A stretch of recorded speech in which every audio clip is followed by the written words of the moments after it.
April 28, 1988, 1:25 p.m., Hilo International Airport, Big Island of Hawaii.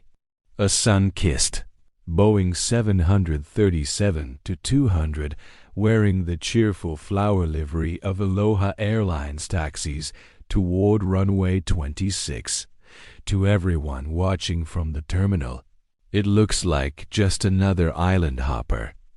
95 souls on board, most in flip-flops and Hawaiian shirts, ready for a quick 35-minute jump to Honolulu.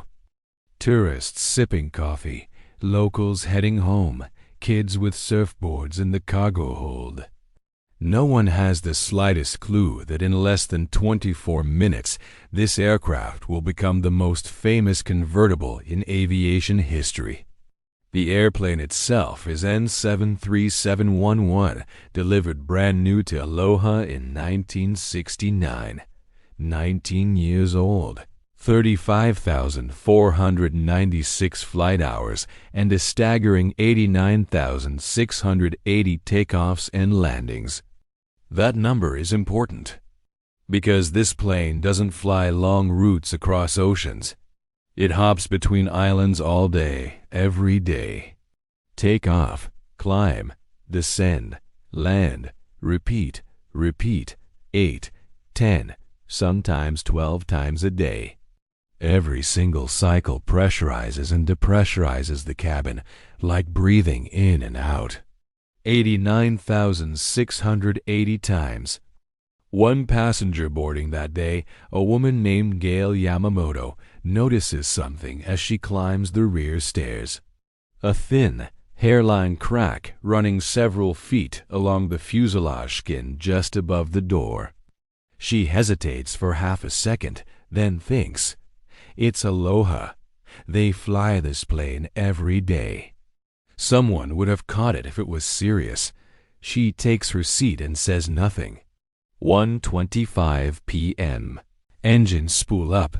The 737 lifts off into perfect blue sky, and Flight 243 begins what should be the most routine flight of its life. Music shifts, calm, then slowly rising tension. The crew today is experienced. Captain Robert Schornstheimer, 44 years old, 8,500 hours on the 737, Aloha veteran of 11 years. First Officer Madeline Mimi Tompkins, -36, sharp, calm under pressure. In the cabin, Clarabelle C.B. Lansing, 58, senior flight attendant, beloved by everyone, Jane Sato Tomita, and Michelle Honda. The flight climbs west toward Maui, then on to Honolulu. Cruising altitude for these short hops is 24,000 feet. At 1:46 p.m., exactly 21 minutes after takeoff, the seatbelt sign is still on. The flight attendants push the beverage carts out. C.B. Lansing is up front near row 5, smiling, handing a passenger a can of guava juice. Then the world ends in a heartbeat, a sound like a bomb, not a small pop. A catastrophic, ripping explosion that everyone on board describes the same way, like a shotgun blast right next to your ear.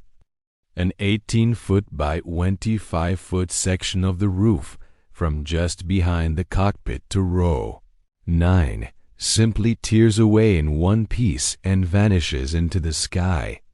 Instant explosive decompression. The fog rolls through the cabin like smoke. Oxygen masks drop, but most of the lines are severed. Temperature plunges to 45 degrees Celsius. Wind screams through the cabin at nearly 500 kilometers per hour. Loose objects become missiles. C.B. Lansing is standing in the exact spot where the fuselage lets go. She is gone, sucked out at 24,000 feet. Her shoes are later found still clipped to the floor rails. Michelle Honda, in row 15 to 16, is thrown to the floor. She crawls forward on her hands and knees against hurricane-force wind, screaming into the intercom, "Cockpit! Cockpit! Do you read me?" Silence. Jane Sato Tamita, near row 2, is hit in the head by a suitcase and knocked unconscious.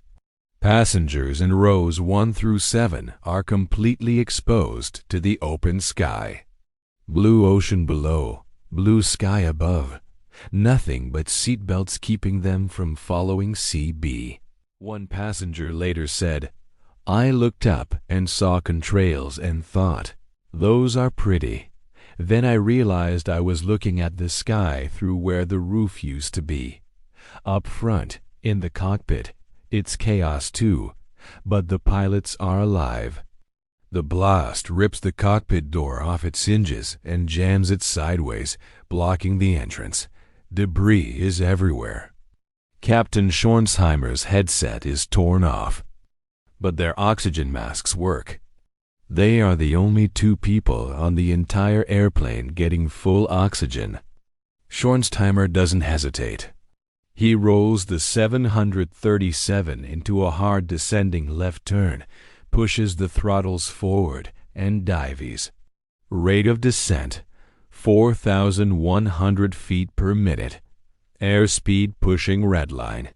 The floor beneath their feet is now the only thing connecting the cockpit to the rest of the airplane. The nose is drooping almost a meter lower than it should be. The entire forward fuselage is flapping like a broken bird. First Officer Tompkins gets on the radio, voice absolutely rock steady. "Honolulu Control. Aloha 243. We've lost a section of the fuselage. We are descending. Declare an emergency. We need to divert to Kahului, Maui. Maui is closer, 70 miles instead of 100 to Honolulu. Every minute counts. Passengers are turning blue. Hypoxia is setting in. At 24,000 feet without oxygen, you have maybe 60 to 90 seconds before unconsciousness. Hearing that from a flight attendant with blood in her hair. But the dive works. 3 minutes after the explosion, the plane drops below 14,000 feet. Then 11,000. Then 10,000. Breathing becomes possible again. People start coming back to their senses. Passengers slide down the emergency chutes into the arms of firefighters who are openly crying. 94 survivors. 65 injuries, 8 of them serious. Only 1 soul lost. CB Lansing, the smiling flight attendant who was everyone's favorite. The images that went around the world the next day are burned into aviation history. A Boeing 737 sitting on the tarmac with its entire roof peeled open like a sardine can. Blue sky visible straight through the cabin. Passengers walking away shaking but alive. The investigation revealed a perfect storm of failures. This was a first-generation 737 with cold-bonded fuselage lap joints, glued and riveted. In the salty, humid Hawaiian air, the epoxy bond failed early. All the pressure stress went onto 3 rows of tiny rivets. 89,680 cycles later, the metal fatigue plus corrosion plus multiple undetected cracks equals catastrophic failure. One crack in particular had grown to over 6 feet long, completely invisible from the outside because it ran along the lap joint under the skin. Boeing had known about the cold bond issue since the early 1970s and switched to hot bonding. They issued service bulletins. They issued alert service bulletins. But Aloha kept flying the old planes hard. Inspections were pencil-whipped, and the FAA's oversight was, let's call it, relaxed. The NTSB's final report was brutal. Aloha Airlines maintenance program was inadequate. FAA failed to enforce proper inspections. Boeing underestimated how severe the problem would become in high-cycle island operations. The accident changed aviation forever. Every single early line 737 in the world was pulled in and inspected. Dozens were found with similar cracking. The FAA launched the Aging Aircraft Program. Eddy current inspections became mandatory. Cycle limits were imposed on short-haul aircraft. Tier straps were redesigned. Maintenance programs were completely overhauled.